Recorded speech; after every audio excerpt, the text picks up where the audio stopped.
The challenge that I anticipate if we don't have an effective way to solve the context problem is that we risk ending up with a number of agentic silos. Yeah, and I think there's something really big that's missing from all these approaches. Everyone is tackling it as a data problem, and it is a data problem, but you're completely missing a very important piece, which is your business processes and rules, how you actually make decisions.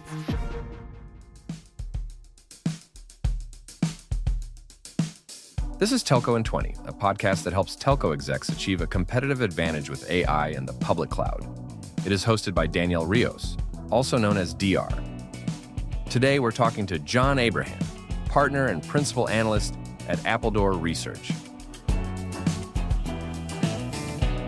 Hi guys, I'm DR. Last month, OpenAI launched Frontier to help enterprises deploy AI agents, while Amdocs launched AOS, an agentic operating system. Both are focused on making agents run. Neither is focused on making agents think. The hard part, the part nobody is talking about, is how to capture the way your business actually makes decisions. That logic currently lives in two places: buried in vendor code that nobody fully understands, and inside people's heads. But this is the layer AI needs: what's allowed in your telco operations and what is not. That's not in your data lake. That's not in an API. And no agentic system, no matter how shiny, can make decisions if it doesn't have that. When you create a layer that captures how your business thinks, that layer compounds in value. Every decision makes it smarter, and that knowledge is owned by you, not your vendor. Remember, Amdocs is the king of the $50 billion services industry in telco. They profit from keeping that knowledge locked in their system and away from you. Today, I'm talking with John Abraham, partner and principal analyst at Appledore Research. We're going to dig into why this context problem is a real blocker for AI at scale, how the Telco ontology gives AI the information it needs to actually work, and why your context layer is your true competitive moat. So, let's take 20. John Abraham is partner and principal analyst at Appledore Research. Hi, John. Welcome to Telco in 20.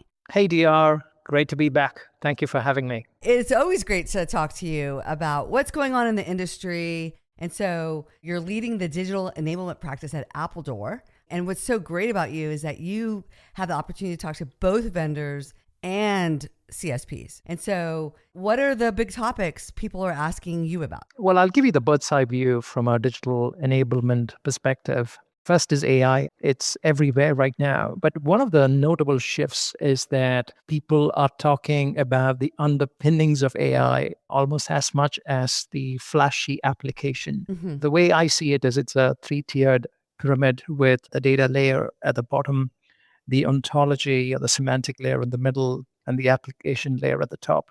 And what we have seen in the past 3-4 years has been a lot of emphasis on the application layer. Mm-hmm. What is a new fancy thing that AI can do? Yep. And I think increasingly we are seeing that shift towards the bottom layer because that's what will actually enable and unlock the value of AI for telcos. Mm-hmm. Second, enterprise. That remains a big frontier for telco. They want to be considered on par with some of the hyperscalers in terms of going up the value chain, Mm-hmm. because a lot of them are partially there already because they provide the underlying connectivity and they want to go up that chain. Absolutely. And the third is monetization. And this is an interesting one because the entire emphasis is on two things. One is to make it more agile and the other is to make it cheaper because telco monetization is notoriously expensive. It's got a lot of legacy in there and it is not agile or dynamic enough. So those are the twin problems that are being addressed within that domain. Yeah, absolutely. And I totally agree. I think these are going to be super big topics at MWC, especially AI and I think agentic AI. Yes. And so I recently had Rick Lievino from Microsoft on the podcast, and he shared with me this really interesting story about an operator, AT&T in the United States, that had set up that top layer that you were just talking about, AI agents. And they were getting ready to deploy them to production, and they stopped because they're like, are we really in control? Do we really know what these agents are going to do? And so what are the problems that you see telcos talking about when it comes to deploying AI at scale? Yeah. So I'll capture them on what I call the 3 C's, the main challenges. And the first is obviously cost. It's got multiple dimensions to it. On one side, that is the actual issue of the money it costs. I mean, there's a lot of hidden costs associated with it, some of which many telcos are just beginning to uncover. Mm-hmm. And the other side of it is about what should we be expecting out of spending all this money? What is the value in it? Absolutely. I know of a tier one telco who's using up roughly 5 million tokens a day, Yeah. and they don't know where they are right now. Is it just the early stage, or this is just a high and we can see better efficiency in the future? So these are still open questions. Mm-hmm. The second C is about context. And this is a big one because a lot of the times agents are operating at least partially blind. They don't have sufficient data or context that helps them guide to the next action. And we don't have clear ways where telcos have solved it yet. Yep. And the third is communication. And that is, how do you enable a friction-free mechanism for agents to communicate with each other, keeping in mind that they need to be coordinated, they need to understand each other's intent. Mm-hmm. So these are the 3 big issues that I would call out that's actually holding back that scaling, especially within telco environments. Yeah, I was looking up the cost of 1 million tokens over the course of the last few years. And I think even 2 years ago, 1 million tokens was about $30. And we're now down to 10 cents. Yep. And I think in the wars with LLMs, the prices are going to continue to drop. Yes. And so I think telcos would be happy to spend a lot of money, millions of dollars, provided that the value was there. And I think that's the key. That's right. And I think to really get value, you need to go all the way. I think people are dabbling in productivity improvements. Mm-hmm. At the end of the day, you still need a person reviewing what AI is outputting. And I Yes. think really to get that value, you're going to have to do some bigger, scarier things. But I think the second thing that you said, context, is going to be very important. Can I just add one point to what you just said, DR? I fully agree with you. I think what's unique about the AI wave is that telcos don't have the option to sit out while the technology matures, which they have often done with previous generations of different types of technology, where they would wait for a little bit of time so that it matures before they try and embrace it. Yeah. Well, AI has felt like a speeding train. You can't sit on the sidelines and wait for this to settle and see who's going to win. Yeah. You have to jump on the train. If you wait, it's only getting faster. That's right. Yeah. So I think something that you've been saying is this management of context. How do you see telcos tackling this problem and starting to manage context for all of their AI projects? So that's actually a tricky question because it's quite clunky. That's a short answer to that question, DR. No plan. That's what I think it is. There is no clear path to it yet. I think it's Yeah. fair to say that we are seeing numerous attempts at trying to solve the problem. But the challenge is, going back to the previous point you said, it takes time. Yeah. And the entire AI train is moving so fast that I don't think we have enough time to spend on building up the context before we get ready for AI. Yeah. I'll just talk through what I see, a couple of approaches. Standardized APIs is one of them. TMF has their own standards. GSMA has some standards. So this is not widespread yet in terms of being able to address context for AI, but there is some activities going on there. Some operators are trying to extend the MCP, Model Context Protocols. And again, I understand there are some proposals in front of TMF right now to bring some sort of a standardization to it. And as we know, these are things that take time to get a consensus across both the vendor and operator landscape on something as critical as this. There is TMF's Model as a Service, or MODAS, which is mainly about standardizing how AI ML models are exposed and consumed as a service, which means that it makes it easier for agents to call the same set of tools. Again, very early days. I think they just have the framework for that getting ready. Yeah. So the challenge that I anticipate, if we don't have an effective way to solve the context problem, is that we risk ending up with a number of agentic silos that just exist in and of itself and doesn't interact with each other, which I fear may not be too different from the siloed landscape that many telcos have today. Yeah, and I think there's something really big that's missing from all these approaches. Everyone is tackling it as a data problem. And it is a data problem. You do need to get your data to the agents. Absolutely.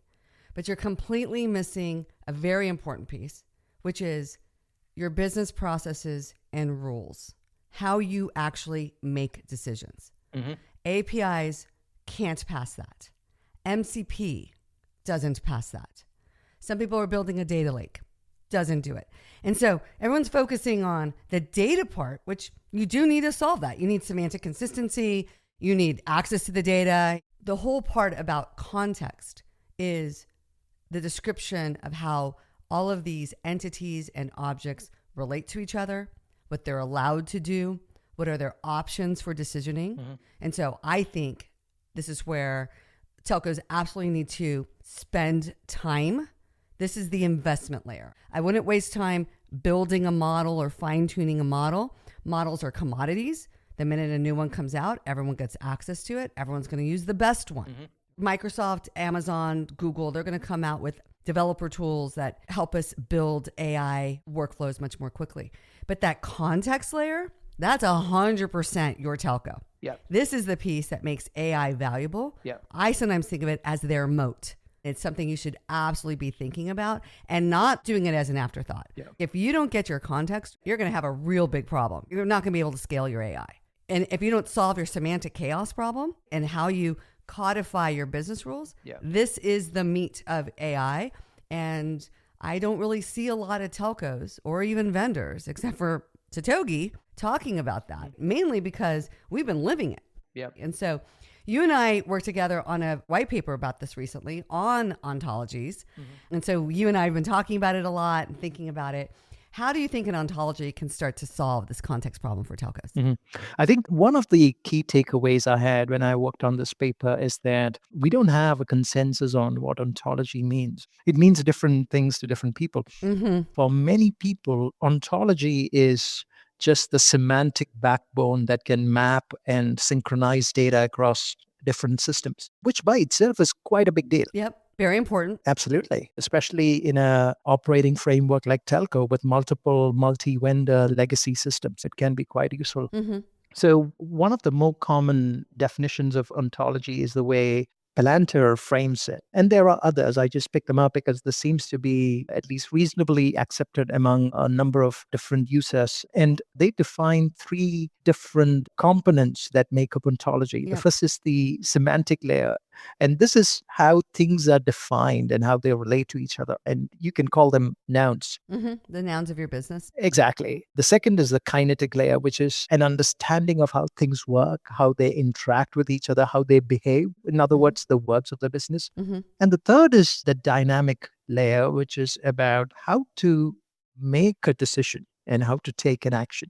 So these three bits together constitute ontology. And I think that's a crucial distinction that many people seem to miss. Yeah, I think you captured it. It's a big word that people have heard before, but they don't really know what it means. And I think you're totally right. People sometimes use it to describe, I have semantic consistency like you would achieve in a data lake, but a data lake can't make decisions. Some people refer to an ontology as a knowledge graph.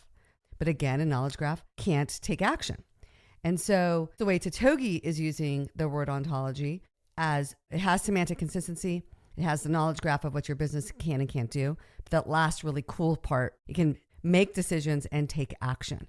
And what's so beautiful about it is that it compounds. This isn't just an integration or an API that you write and you use over there. As you add to the ontology and improve the decisioning or change the decisioning, everything else can use that going further. So any AI that uses the ontology benefits from that. And so the agents aren't unique things that you build and deploy, but rather they're part of this living fabric. I like to describe the ontology as the layer where data becomes decisions and decisions become actions. Yeah, I think that point you mentioned about compounding, that's quite significant. Yeah. You start small and then you keep on adding to it. And oftentimes, at least in the telecoms industry, we are not used to that level of progressive improvements. We have very marginal improvements over time. But I think ontology changes that in a completely radical way that we haven't seen in telco before. And the beautiful part of it is that you don't have to model the entire telco. You can take a small subset. And we've seen people start with these little small projects, but then they just start adding more things. We started with a small problem of solving dormant cells at a lower part of the organization in a telco. And they're like, oh, our cells fall asleep and we don't really know about it. Yeah. Okay, great. It's like $1 million or $2 million problem to fix. It has value, as we've been talking about, but it's not a huge value. But then we started connecting different things to it. And now we're at the CXO level. And they're like, can you connect our fuel information so that we can make decisions on how we're deploying fuel across our country to invest in our different cells. Now we're getting into millions of dollars of impact, but it all started from a very small area. We haven't modeled the entire telco, and they're getting value. And I love that about Totogi. I love that about our product. It's pretty amazing. Yep. One of the interesting things that we spoke about some time ago, DR, was how you are framing this as operators don't need to have the data lake in place before they start work on ontology. They can start with whatever they have because there's a lot of money and time and attention being spent on trying to have that perfect data lake. You're exactly right. Let's just fast forward. Let's spend $20 million and snap our fingers. It's 2 years later and you got a data lake. Congratulations. Your data's all clean. Meanwhile, on your normal systems, business is going on. You're still using them. Now that you have this clean data and you have some insight that you want to take, you're going to add AI to it. You need to take action. Where does that happen again? Does that happen in your data lake? Or do you have to now tell people over in the systems of action that are working to take that action? You need to put your semantic consistency on your live systems.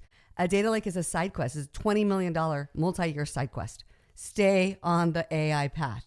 Build an ontology, invest in your context, make that work, and it will pay off massively with your AI. That's how you get value. And AI is making decisions. Oh my gosh, now you can scale. Now you can build out all the AI things you want to do. And so I'm obviously very passionate about it, very excited about what's going on, and really excited to see everyone at MWC. But I think what's interesting about you, John, is I haven't seen you in a couple of months in person, and I noticed you have grown a beard. And so I've never had to maintain a beard personally. I hope I never have to. But we've been talking about maintaining context. How do you maintain your beard? Well, I'm just 6 months old in this, maybe slightly less than that. It's fascinating. Every time I get on a call, people pause for a second trying to figure out who the heck is this person before recognition dawns. Yeah, that's funny. So MWC, that's probably going to be the case. One of the things I found out about this beard thing is that it's incredible the number of accessories and types of creams and oils that you can get out there. I was completely oblivious of this. You can get oil, shampoo, conditioner, balms, different kinds of stuff. I think the brand I would recommend is something called Vikings Revolution or something. That's quite a good one. So yeah. Awesome. Well, I don't know this world. I'm not surprised as a woman. I mean, the creams and the shampoos and the treatments, I can only imagine, but it looks great on you. And I can't wait to see you in person at MWC. Thank you, dear. Looking forward to it. Yay. Stick around. We end each podcast with a Telco in 20 takeaway. I've got 2 minutes to tell you something you need to know. John mentioned cost as one of the things holding telcos back from AI at scale. But let's be real. Token prices have dropped from $30 to 10 cents in 2 years. Cost isn't the problem. Getting value from AI is. So, how do you actually get value? It's easy. Tie the results to a number your CEO cares about, increasing revenue or decreasing cost. That's what we did at Totogi with a tier 1 operator in the Middle East. We started small, working on identifying dormant cells, which is $1 million revenue loss problem. AI identified the issue, the ontology knew what actions were valid, and the system executed. No tickets, no human intervention. But here's what mattered. Every decision made the ontology smarter. So the next problem was easier to solve.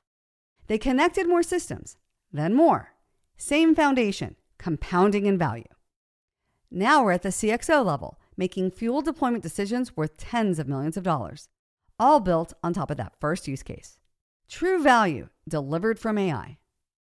We're dropping this episode during MWC. If you're in Barcelona, head over to Hall 2, booth 2G51 to see Totogi in action. Shoot me a DM on LinkedIn or X at TelcoDR, and we'll set up a time to meet. Until then, tune into more Telco in 20 episodes. Like and follow, and leave us a 5-star review. Don't forget to sign up for my No BS email newsletter on telcodr.com and check out our awesome YouTube channel and hit that subscribe button. Later, nerds!